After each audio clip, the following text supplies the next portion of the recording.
வணக்கம். சுடர் மீடியா தமிழ் சேனலுக்கு வரவேற்கிறோம்.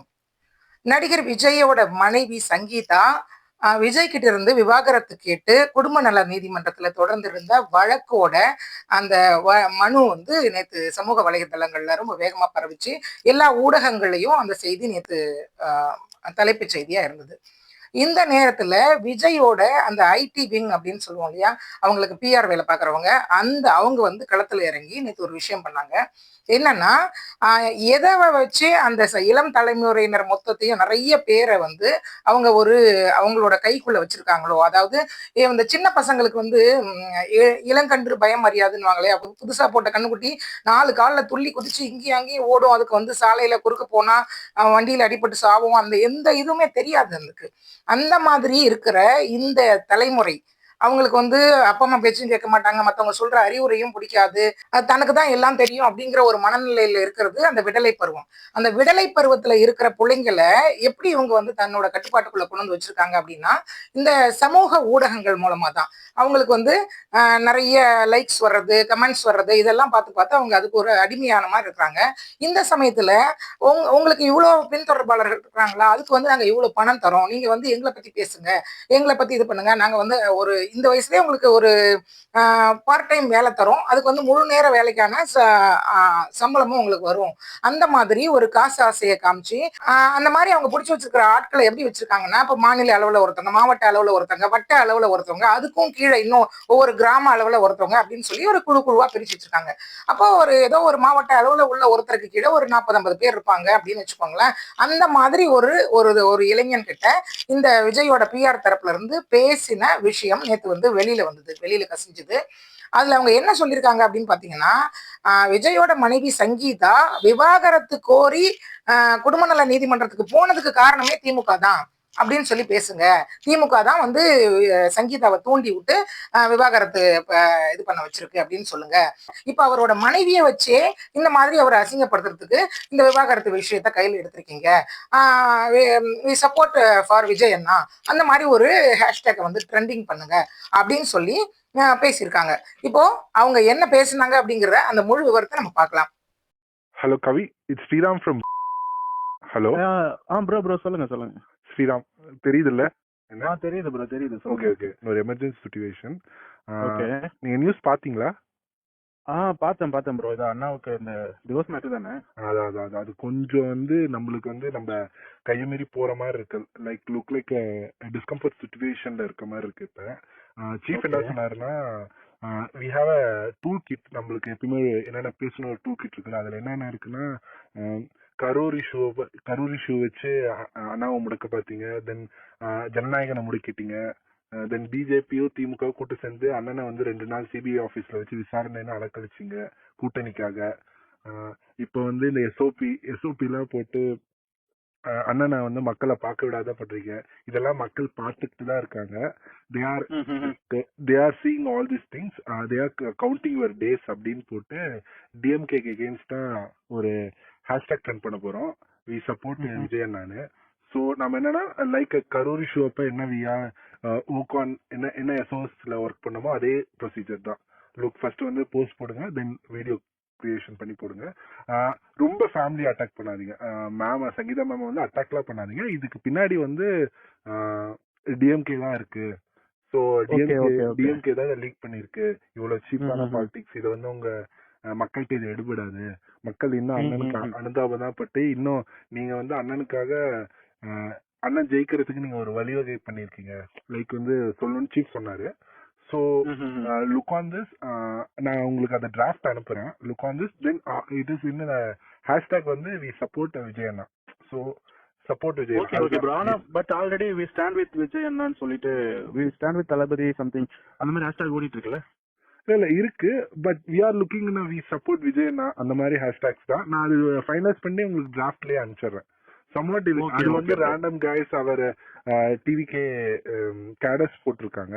நாம என்ன டூல் கிட் யூஸ் பண்ணாலும் நான் டிராஃப்ட்ல உங்களுக்கு அனுப்பிச்சிடுறேன். லைக் இதை கொஞ்சம் ஸ்பீடப் பண்ணி உங்க டீம்டையோ உங்க இன்ஃபுளுசர்ஸ் உங்க கண்ட்ரோல்ல இருக்க அந்த பேக்கெட்ஸ்ல இருக்க இன்ஃபுளுசர்ஸ் ஹைப்பர் லோக்கல் பேஜஸ்லயே போஸ்ட் பண்ண பாருங்க. லைக் டைரக்டா போஸ்ட் பண்ணீங்கனாலும் லுக் லைக் ரீஷேர். நீங்க பண்ணது வந்து ஸ்டோரியை வந்து அவங்க வந்து சரி ஸ்டோரி வைக்கிற மாதிரி உங்களோட கண்டென்ட்ஸை. ஸோ அது மாதிரி பார்த்துக்கோங்க. It is a need of hour. இன்னும் ஒரு ஒன் ஹவர் 1.5 hours இதை பண்ணி போட்டிங்கன்னா தான். ஏன்னா ஆல்மோஸ்ட் அது வந்து எல்லா நியூஸ் சேனல்ஸ் வந்து கேரி பண்ண ஆரம்பிச்சிட்டாங்க. ஸோ போட்டுருவோம், அந்த கோல்டன் ஹவர்ஸ்ல போட்டுருவோம், ஒன்றும் பிரச்சனை இல்லை. ஸோ தட் இஸ் இன்னைக்கு ப்ரியாரிட்டியா இதை பண்ணிருங்க.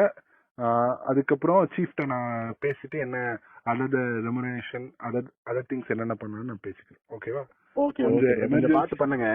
இல்ல அது வந்து சீஃப்ட தான் பேச முடியும். we are looking on it. நான் கண்டிப்பா பண்றோம். ஓகே, மக்கள் வந்து இதெல்லாம் பார்த்துட்டு இருக்காங்க. மக்கள் கண்டிப்பா உங்களுக்கு தேர்தல்ல இதுக்கான ரிப்ளை கொடுப்பாங்க. we are with விஜயண்ணா. ஓகேவா? Sure bro. மக்கள் வித் விஜயண்ணா இந்த மாதிரி இது டூல் கிட் நான் உங்களுக்கு டிராஃப்ட் அனுப்பிச்சிடுறேன். நீங்க பாருங்க. ஓகே ப்ரோ, அனுப்புங்க. Okay, thank you bro. தேங்க்யூ.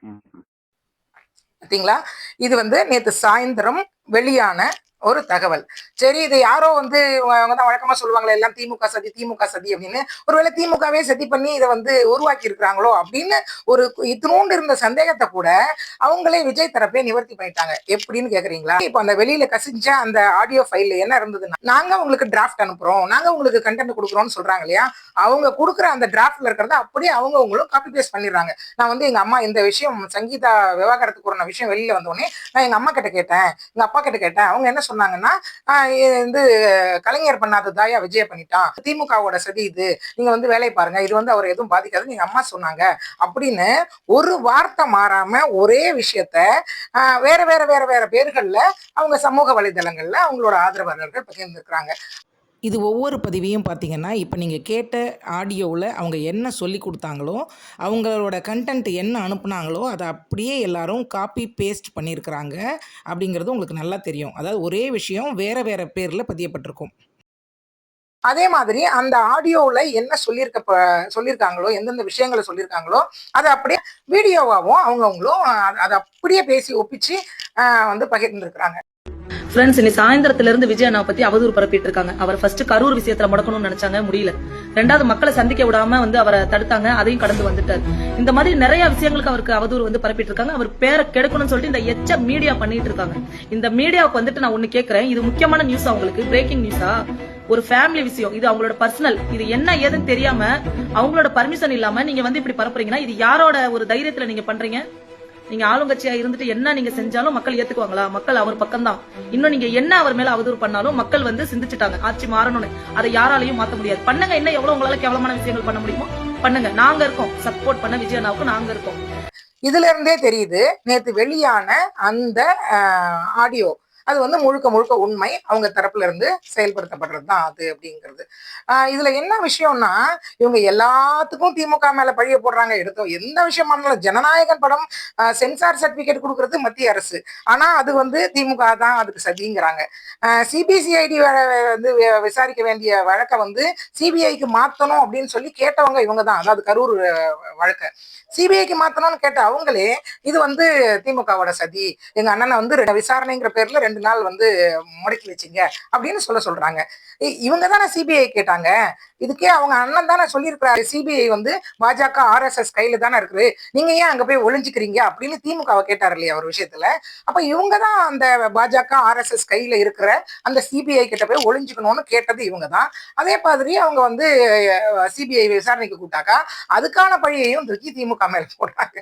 அதாவது எல்லாத்துக்கும் அவங்க குடும்பத்துல ஒரு பிரச்சனைனா அதுக்கும் திமுக தான் அப்படிங்கிறது தான் இப்போ உச்சபட்ச ஒரு நகைச்சுவையாவே இருக்கு. இதுல சில விஷயங்கள் நம்ம பார்க்கலாம். அதாவது அவங்க சங்கீதா என்ன சொல்லியிருக்காங்க, நான் அந்த நடிகையுடனான அவரோட அந்த திருமணத்தை மீறிய உறவை வந்து தட்டி கேட்டதுனால என்னை அடிச்சாரு, மனசளவுலையும் உடம்பு அளவுலையும் பொருளாதார ரீதியாகவும் தடை விதிச்சு என்னை வீட்டை விட்டே வெளியில போக முடியாதபடி வச்சிருந்தாரு. அதாவது தாம்பத்தியம், ஒரு பொருளாதார சுதந்திரம், குழந்தைகளை பார்க்க வேண்டியது, எல்லாத்துலேயும் எல்லா வகையிலையும் வந்து என்னை ஒரு கொடுமைப்படுத்தினாரு. அவர் வந்து ஒரு சைக்கோ பார்த்தவர். இந்த மாதிரி நிறைய விஷயங்களை அவங்க சொல்லியிருக்கிறாங்க. அதையெல்லாம் விட்டுட்டு இதுக்கும் காரணம் திமுக தான் அப்படின்னா, அப்போ ஒரு பொண்ணு அவங்க மனதளவுலையும் உடம்பு அளவுலையும் ரொம்ப பாதிக்கப்பட்டவங்க தனக்கு நியாயம் கேட்டு ஒரு நீதிமன்றத்துக்கு போறாங்க அப்படின்னும் போது அந்த பாதிக்கப்பட்ட பெண்ணோட இடத்துல இருந்து சிந்திக்கிறதுக்கு இவங்க ஒருத்தவங்களுக்கு கூட அறிவு இல்லாம போச்சு.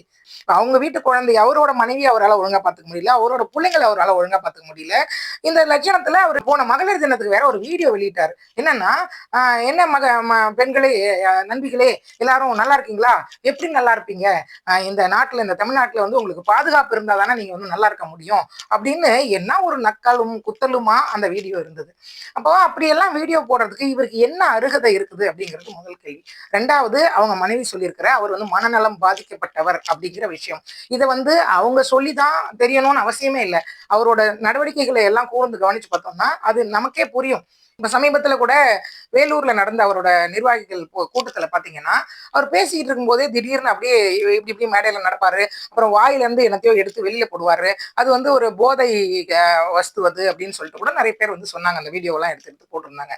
அந்த மாதிரி அவங்க மனைவி சொல்லாட்டியுமே கூட இந்த மாதிரி நிறைய விஷயங்கள் அவர் வந்து ஒரு சுயநினைவோடு தான் செயல்படுறாரா அப்படிங்கிறது அவருடைய நிறைய விஷயங்கள்ல இருந்து தெரியுது. ஒரு ஒரு 41 பேர் செத்து போயிட்டாங்கன்னா இயல்பான மனுஷனுக்கு என்ன தோணுமோ, ஐயோ ஓடி போய் அவங்களை பார்க்கணும்னு தோணும். சரி பார்த்தா கூட வந்து கும்பல்ல ஏதாவது அடிச்சிட்டு போறாங்க கோவத்துல, அதனால நான் வந்துட்டேன். சரி ஏர்போர்ட்ல கேட்டாங்க அதை பத்தி ஏதாவது சொல்லி, இல்லைங்க நான் இந்த மாதிரி ரொம்ப கஷ்டத்துல இருக்கேன், என்னால அதை பத்தி பேசக்கூடிய சூழல்ல இல்லை, நான் ரொம்ப மன வருத்தத்துல இருக்கிறேன், அந்த மாதிரி ஒரு 2 வார்த்தை சொல்லியிருக்கலாம். அது கூட சொல்லல.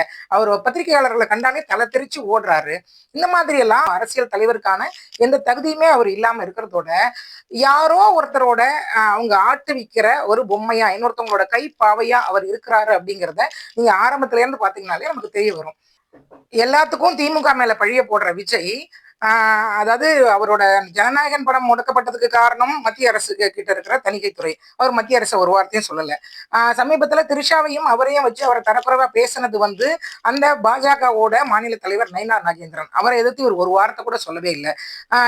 என்ன அசிங்கப்படுத்துறது, தமிழ்நாட்டு மக்களை அசிங்கப்படுத்துறதுன்னு என்னமோ அதையும் வந்து திமுக தான் அசிங்கப்படுத்தினாங்க அப்படிங்கிற மாதிரி பேசினாரு. நயினார் நாகேந்திரன் அப்படி பேசினதுக்கு விஜய்க்கும் திரிஷாவுக்கும் ஆதரவா முதல் குரல் எழுந்ததே திமுக கிட்ட இருந்து தான். அவங்க கனிமொழிங்கிற எம்பி வந்து பேசியிருந்தாங்க. அந்த மாதிரி மற்றவங்களும் பாஜகவில் உள்ளவங்க கூட வந்து இவரை கண்டிக்கணும், அவர் அந்த மாதிரி பேசுனதை கண்டிக்கணும் அப்படின்னு கூட அவங்க சொல்லியிருந்தாங்க. ஆனா அதையெல்லாம் அது மாதிரி 41 பேர் செத்து போனதுக்கு கூட முதலமைச்சரே நேரடியா மக்கள் கிட்ட பேசினார். இளைஞர்கள்ட்ட வந்து அவரை யாரும் வந்து தப்பு சொல்லாதீங்க, எந்த ஒரு கட்சி தலைவனும் தன்னோட தொண்டர்கள் செத்து போகணும் அப்படின்னு நினைக்க மாட்டான், அதை விரும்ப மாட்டான், அதனால ஒரு விபத்தை நீங்க வந்து அவர் மேல திசை திருப்பாதீங்க அப்படின்னு சொல்லி அவர் வந்து விளக்கம் சொல்லியிருந்தாரு அடுத்த நாளே. ஆனா இந்த இத்தனை பேர் சாவுக்கு காரணமான அந்த விஜய் 7 மணி நேரம் அவங்கள வெயில்லையும், அதாவது சாப்பாடு தண்ணி எதுவும் இல்லாம உச்சி வெயில நிக்க வச்சு கூட அவ்வளோ பெரிய பேருந்த அவ்வளோ நெருக்கடியில இருந்த கூட்டத்துக்குள்ள நுழைச்சி அவங்கள இன்னும் அந்த கூட்ட நெரிசலை ஏற்படுத்தி அவங்க சாக வச்சதுக்கு இவர் பண்ண எல்லா தப்புக்கும் பழிய தூக்கி திமுக மேல போட்டாரு. செந்தில் பாலாஜி தான் ஆளை வச்சு கொன்னாரு அப்படிங்கிற மாதிரி. இப்போ அவங்க மனைவி கோர்ட்டுக்கு போனதுக்கும் இல்ல திமுக தான் காரணம் அப்படின்னு. அப்ப இவர் இத்தனை வருஷம் என்னதான் குடும்பம் பண்ணாரு? அப்ப அவங்க மனைவிய கூட வந்து திமுக சொல்லிதான் நடக்கிறாங்க அப்படின்னா, அப்புறம் இன்னொரு விஷயம் சொல்றாங்க, தாவைக்கோட விர்ச்சுவல் வாரியர்ஸ் இருக்காங்க இல்லையா, அந்த விர்ச்சுவல் வாரியர்ஸ் கிட்ட இன்னொரு விஷயம் என்ன சொல்லி கொடுத்துருக்காங்கன்னா, அதாவது விஜய் என்ன ரொம்ப நல்லவர், அவர் வந்து அந்த அண்ணி தான் சங்கீதா தான் வந்து ரொம்ப ஓவர் பொசசிவ் ஆனவங்க, புது புது அர்த்தங்கள் படத்துல வர்ற அந்த கீதா மாதிரியான கேரக்டர் அவங்க மற்றவங்களோட சேர்ந்து நடிக்கிறது இதெல்லாம் வந்து அவங்க ஒத்துக்க மாட்டாங்க அப்படின்னு. அப்படிப்பட்டவங்களா இருந்திருந்தா இந்த குஷி படம் வெளியே வந்துச்சு இல்லையா, கட்டி பூடிதா கண்ணாலா கண்டபடி கட்டி பூடிதான், அந்த மாதிரியான ஒரு ஆபாசமான பாடல்ல இவர் நடிச்சப்பவே இந்த மாதிரி பிரச்சனை அவங்களுக்குள்ள வந்திருக்கணும். ஆனா அவங்க என்ன சொல்லியிருக்காங்க, நாங்க யாரும் எங்க வாழ்க்கை வந்து நல்லா தான் இருந்துச்சு, ஆனா இன்னொரு நடிகைக்கு தொடர்புன்னு எனக்கு தெரிய வந்தது 2021 ஏப்ரல் மாசத்துலதான், அப்பதான் நான் இதை கேட்டேன், நான் அதை தட்டி கேட்டதுனாலதான் அவர் என்ன குடும்பப்படுத்த ஆரம்பிச்சாரு அப்படின்னு தான் சொல்லியிருக்காங்க. அப்போ இவங்க வந்து அந்த ஓவர் பொசிட்டிவ்னஸ் அவங்களுக்கு அப்படின்லாம் அந்த மாதிரி பிரச்சனை எல்லாம் வந்திருக்கும் அப்படின்னா, இவர் அந்த குஷி படத்துக்கு அப்புறமா வேற அந்த படத்துலயுமே நடிக்க முடியாத அளவுக்கான சூழல் வந்திருக்கும், இல்ல இப்போ வந்த பிரச்சனையே அப்பயே வந்திருக்கும். ஆனா அப்படி எல்லாம் இல்ல. இந்த மாதிரி அவங்க ஆதாரங்களோட அந்த உண்மையை தெரிஞ்சுக்கிட்டதுக்கு அப்புறமா தான் இதை பண்ணியிருக்காங்க அப்படிங்கிறது அவங்களோட மனுவிலே சொல்லியிருக்கிறாங்க. எனக்கு இந்த விஷயத்துல என் மேல அழுத்தம் கொடுக்கப்பட்டா அந்த நடிகை யாருங்கிறதையும் சொல்றதோட அதுக்கான ஆதாரத்தையும் எடுத்து காமிச்சு அந்த நடிகையையும் நான் வந்து எதிர் மனுதாரரா 2வது மனுதாரரா சேர்ப்பேன் அப்படின்னு சொல்லியிருக்கிறாங்க. இதுக்கெல்லாம் அப்புறம் கூட இவங்க சொல்ற கதையெல்லாம் கேட்கறவன் வந்து கேசரியா சாப்பிட்டுட்டு இருக்கிறான்னு அவர் சொன்ன டயலாகே தான் நம்ம திருப்பி சொல்ல வேண்டியிருக்குது. அப்படி ஒரு தற்குறிகள் கூட்டம் அவங்களுக்கு ஏற்கனவே நிறைய ஊரெல்லாம் அப்படிதான் சொல்லிட்டு இருக்குது. அவங்கள இன்னும் மேலும் மேலும் மேலும் அவங்க வந்து எவ்வளவு மோசமான தற்குறிகள் அப்படிங்கிறத அவங்களோட பிஆர் டீம் அவங்களோட ஐடி விங் செயல்படுத்திட்டு இருக்குது. அதை அந்த தற்குறி கூட்டமும் அவங்க வந்து அம்பலப்படுத்திட்டு இருக்கிறாங்க. நாங்க வந்து வெறும் விசிலடிச்சாங்க குஞ்சுகள் தான், இன்னொருத்தவங்க என்ன சொல்றாங்களோ அதை அப்படியே கேட்டுட்டு நாங்க ஒப்பிக்கிற ஆள் தான், எங்களுக்கு சுயமான அறிவு எதுவுமே கிடையாது அப்படிங்கிறத அந்த தற்கொலை கூட்டத்துல பெரும்பாலானோர் அதை நிரூபிச்சிட்டு இருக்கிறாங்க. இது வந்து அவங்களோட தனிப்பட்ட விஷயம், அவங்க சொந்த வாழ்க்கை, அவங்க வந்து விவாகரத்து வாங்குறாங்களா, சேர்ந்து வளராரா, அதெல்லாம் பிரச்சனை இல்லை. தன்னோட சுயநலத்துக்காக, தன்னோட அரசியலுக்காக, சுய லாபத்துக்காக இந்த ஒரு இளைய தலைமுறையை மொத்தத்தையும் வந்து தவறான பாதையில அவங்கள வந்து வழி நடத்தி அவங்களோட எதிர்காலத்தையே கேள்விக்குறியாக்குற நிலைமையில தான் இருக்கு அப்படிங்கிறது அந்த பசங்க எல்லாம் பேசின நிறைய வீடியோக்களை பார்த்தாலே தெரிஞ்சிருக்கும். வீட்டுக்காரரை விட விஜய் தான் ரொம்ப பிடிக்கும் அப்படின்னு சொல்லி ஒரு அம்மா சொல்றாங்க. இன்னொரு அம்மா சொல்றாங்க, எனக்கு இருக்கிறது ஒரே புள்ள, என் புள்ள ஐசியூல இருக்குது, அந்த பொண்ணு, நான் ஐசியூல இருக்கிற பொண்ணை விட்டுட்டு எங்க விஜய் பக்கத்துக்கு வந்திருக்கேன் அப்படிங்கிறாங்க. இன்னொரு அம்மா சொல்றாங்க, என் புள்ள செத்து போனா பரவாயில்ல, போனா போட்டோம், விஜய் தான் எனக்கு புள்ள அப்படிங்கிறாங்க. செத்து போனதுக்கு அப்புறமா கூட நேத்து ஒரு பொண்ணு என்ன சொல்லிருக்குது, நாங்க வந்து அவருக்கு நிறைய அக்காக்கள் இருக்கிறோம், தங்கச்சிகள் இருக்கிறோம், என் பொண்டாட்டியாவே இருந்துட்டு போறோம் அப்படின்னு ஒரு அம்மா ஒரு இளம் பெண் பேசியிருக்கிறாங்க. இதெல்லாம் பாக்குறப்ப இளம் தலைமுறையினர் பெரும்பாலானவங்களோட ஒரு நோய் கொண்ட மனத்தின் அறிகுறி அப்படின்னு தான் நமக்கு வந்து பார்க்க தோணுது. இந்த விஜய் இவர் வந்து மனநலம் பாதிக்கப்பட்டிருக்கிறாரு அப்படிங்கிறது நமக்கு இருந்த சந்தேகத்தை அவங்க மனைவி உறுதிப்படுத்தியிருக்கிறாங்க. ஆனா இவர் தன்னை போலவே இன்னும் நிறைய மனநலம் பாதிக்கப்பட்ட இளைஞர்களை உருவாக்கிக்கிட்டு இருக்கிறாரு அப்படிங்கிறது தான் இப்போ நிதர்சனமான உண்மை அப்படிங்கிறது தெரிய வந்திருக்கு. இதை வந்து அந்த பிள்ளைங்களோட பெற்றோர்கள் அவங்க தான் அவங்க பிள்ளைங்களை நேர்வழிப்படுத்தணும். அவங்களா சுயமா சிந்திச்சு எந்த கட்சிக்கு வேணா ஓட்டு போடட்டும், யாரை வேணா ஆதரிக்கட்டும், அதெல்லாம் விஷயம் இல்லை. ஆனா அறிவார்த்தமா அறிவுபூர்வமா சிந்திக்காம இப்படி ஒரு விசிலடிச்சான் குஞ்சுகளா ஒரு நாயக பிம்பத்தை புடிச்சுக்கிட்டு அவங்க பின்னாடி அவங்க எது செஞ்சாலும் சரி, அவங்க தரப்புல என்னதான் அயோக்கியத்தனம் பண்ணாலும் அது எல்லாம் சரி அப்படின்னு சொல்லி அவங்களுக்கு வந்து சப்பக்கட்டு கட்டுறதுக்கு ஒண்ணு பணத்துக்காகவோ இல்ல கண்மூடித்தனமான அந்த ஒரு ரசிக மனநிலையிலேயோ அவங்க அப்படி பண்றதுங்கிறது ஒரு சமுதாயத்தை மட்டும் இல்லாம அவங்களுக்கு அது பெரிய சீர்கேட்டை தான் உண்டாக்கும் அப்படிங்கிறது தான் மறுக்க முடியாத உண்மை. நாளைக்கு மற்றும் ஒரு விஷயம் பத்தின அலசலோட உங்களை சந்திக்கிறேன். அது வரைக்கும் நன்றி கூறி விடைபெறுவது வாசுகி லட்சுமணன்.